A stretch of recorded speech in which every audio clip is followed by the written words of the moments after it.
अभिवादन स्वीकार कीजिए ब्रजेश मिश्रा का और आप देखना शुरू कर चुके हैं द डिबेट। बहनों भाइयों, उत्तर प्रदेश में 2027 की लड़ाई इस वक्त दलित और मुस्लिम वोटों पर आ गई है और विशेष तौर पर मैं उल्लेख करूंगा कि शेड्यूल्ड कास्ट और शेड्यूल्ड ट्राइब समाज के जो 22% वोट हैं, इनको लेकर सत्ता पक्ष और प्रतिपक्ष इन दोनों ने जबरदस्त तैयारियां की हुई हैं। इस वक्त इस समाज का वोट दोराहे पे नहीं बल्कि चौराहे पे खड़ा है, जहां से उसे अपना मुस्तकबिल यानी भविष्य तय करना है कि वो किसके साथ जाने वाला है। बिखराव का कारण क्या है? बीएसपी के पतन के बाद किस तरह से उत्तर प्रदेश का ये रूरल कम्युनिटी, जिसे हम शेड्यूल्ड कास्ट, शेड्यूल्ड ट्राइब, दलित समाज कहते हैं, 4 बार सत्ता में रहने के बाद आज ये किस तरह से लावारिस जैसी स्थिति में है। हालांकि इसके दावेदार बहुत हैं, लेकिन उन दावेदारों के बीच, दलितों के बीच क्या चल रहा है, उनके मन में क्या है और वो किसके साथ हैं। और ये छोटे मोटे नहीं हैं, ये 22% हैं उत्तर प्रदेश में और इन्होंने उत्तर प्रदेश में 1-2 बार नहीं 4 बार हुकूमत की है। फिर क्या कारण है कि कभी सत्ता में थे, आज सत्ता के सहयोगी बनने के लिए कतार में हैं। आज चर्चा इसी विषय की। बहन भाइयों, इन दिनों आप देख रहे होंगे कि उत्तर प्रदेश में जाति की राजनीति बहुत तेजी से बढ़ रही है।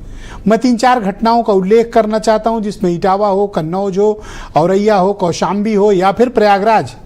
ये घटनाएं इस बात का द्योतक हैं, इस बात को परिलक्षित करती हैं और इस बात को बताती हैं कि उत्तर प्रदेश में जातिवाद इस वक्त चरम पर चल रहा है।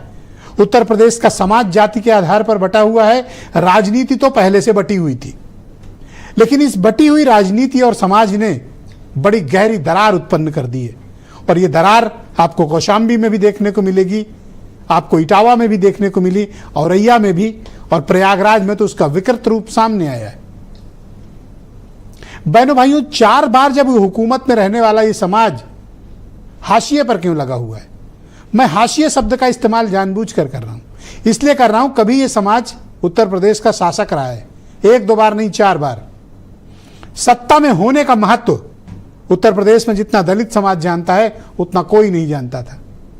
फिर ऐसा क्या हुआ कि यह समाज आज हाशिए पर है और सत्ता पाने के लिए संघर्ष नहीं कर रहा है, सत्ता से सिर्फ जुड़े रहने के लिए संघर्ष कर रहा है। कोई तो कारण होगा। क्या इनकी लीडरशिप टूट गई, ये कमजोर हो गए, या फिर दलित समाज की राजनीतिक चेतना किसी और जागृत हो गई? कुछ तो हुआ और जो कुछ भी हुआ ये 2012 से हुआ है। 2007 से 12 तक उत्तर प्रदेश में बहुजन समाज पार्टी की ताकतवर सरकार थी और 12 से जाने के बाद प्रत्येक बार सिर्फ बीएसपी का ही पतन नहीं हुआ, उत्तर प्रदेश में दलित आकांक्षाओं का पतन हुआ और आज दलित समाज एक प्लेटफॉर्म पे नहीं खड़ा हुआ है। दलित समाज बुरी तरह से बटा हुआ है। उसका एक हिस्सा बहुजन समाज पार्टी यानी मायावती के पास है, जो उन्हें देवी मानता है लेकिन वोट नहीं करता है। एक हिस्सा भारतीय जनता पार्टी के पास है, जिसको अपने सनातनी होने पर भी गर्व है, जिसको भारतीय जनता पार्टी की, योगी मोदी की नीति पर 100% सहमति है उसकी। और एक हिस्सा है जो समाजवादी पार्टी और कांग्रेस के साथ खड़ा है और एक तबका निकल कर आया जो चंद्रशेखर आजाद के साथ खड़ा हुआ है। इतने हिस्सों में बटा हुआ है दलित समाज और आज उसी का नतीजा है कि सत्ता तो दूर की बात है, अब तो राजनीति में खड़े रहने का संघर्ष इस समाज के सामने आ गया है। शायद यही कारण है, या तो ये मार भी खा रहे हैं, जेल भी जा रहे हैं, सामाजिक अपमान और उपेक्षा झेल रहे हैं, लेकिन इसके बहुत बड़े जिम्मेदार ये स्वयं भी हैं। हमें समझना पड़ेगा कि इन 13 वर्षों में ऐसा क्या हुआ कि समाज और राजनीति में इतना विकट परिवर्तन आ गया। लेकिन इस वक्त का जो दौर है, भारतीय जनता पार्टी बड़ा हिस्सा चाहती है दलितों के वोट का और आजकल अखिलेश यादव और राहुल गांधी की जोड़ी पीडीए का संकल्प लेकर आगे बढ़ रही है और 24 में उनको इसका बहुत बड़ा फायदा मिला। बीजेपी को लगता है कि अगर 24 वाली बात दोहराई गई तो 27 उसके लिए संकट में पड़ जाएगा। लेकिन सबसे महत्वपूर्ण प्रश्न यह है कि दलितों के मन में क्या चल रहा है। उत्तर प्रदेश में 22% मुसलमान हैं। मुसलमान भी इस वक्त दोराहे पे खड़ा है। कांग्रेस का एक वर्ग है जो मुसलमानों को वापसी चाहता है। इमरान मसूद के बयान उसके उदाहरण हैं कि हमें किसी के बैसाखी की जरूरत नहीं है। ये वो शख्स हैं जो राहुल और प्रियंका के करीबी हैं। लेकिन मुसलमानों में एक संकल्प है, वोट उसको दो जो भारतीय जनता पार्टी को हरा सके। तो कौन हरा पाएगा? इसी सवाल का हम जवाब तलाशेंगे। आप कुछ पहले आप पूरी एक स्टडी डिटेल रिपोर्ट देख लें, फिर आज मैं आपको बड़े खास अहम शख्सियतों के साथ इस मुद्दे पर परिचर्चा को आगे बढ़ाऊंगा।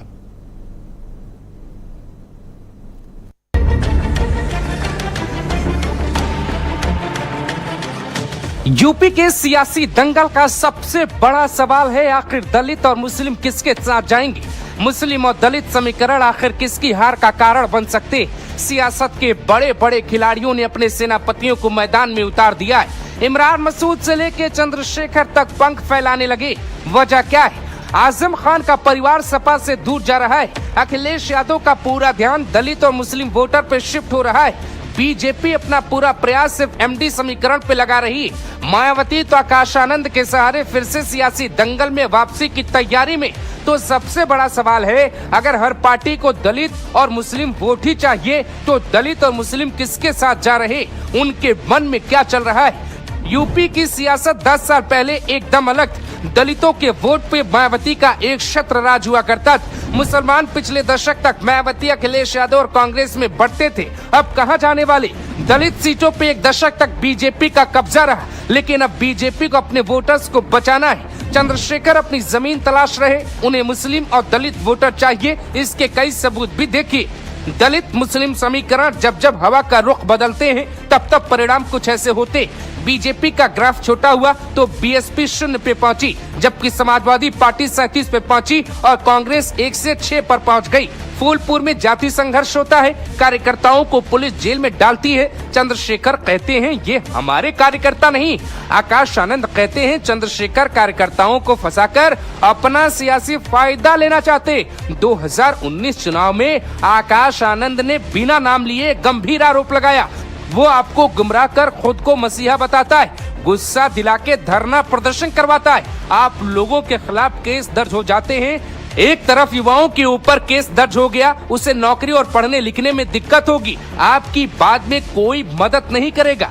प्रयागराज की घटना के बाद ठीक ऐसा ही देखा गया, जब चंद्रशेखर ये मानने को तैयार नहीं हुए कि ये कार्यकर्ता उन्हीं की पार्टी के हैं। इमरान मसूद मुस्लिम वोटर्स को साधने में जुटे। कांग्रेस मुस्लिम मतदाताओं का नंबर दिखा के समाजवादी पार्टी से सीट शेयरिंग पे डील का उपाय खोज रही। 3 हफ्ते पहले ही इमरान मसूद ने कहा 2027 में 80-17 का फॉर्मूला नहीं चलेगा, जबकि समाजवादी पार्टी पीडीए में मुसलमानों के साथ दलितों को साधने में जुटी, जहां राहुल गांधी को हर शर्त माननी पड़ सकती।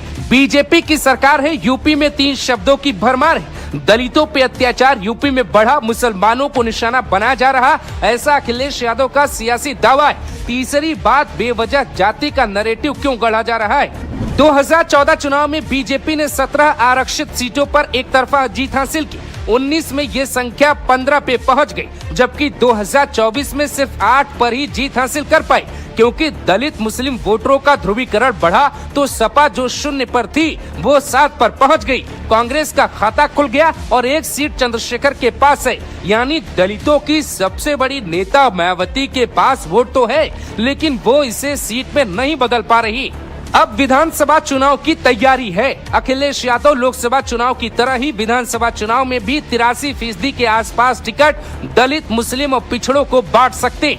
पीडीए का गठजोड़ बन रहा तो सवाल है यूपी का दलित इस बार किधर जा रहा? जाति संघर्ष की चिंगारी क्या अंगारे का रूप लेगी? 90 के दशक में बीजेपी मंडल कमंडल की सियासत में फंसी थी। क्या बीजेपी 2027 में पीडीए की सियासत का शिकार हो सकती? दलित मुस्लिम किसके साथ? ब्रजेश मिश्रा के साथ द डिबेट में देखिए, एमडी समीकरण के आगे कौन नतमस्तक, कौन ताकतवर। तो बहनों भाइयों, तस्वीर आपके सामने है। मैं आज की परिचर्चा को आगे बढ़ाऊंगा। बीजेपी से अनिला सिंह,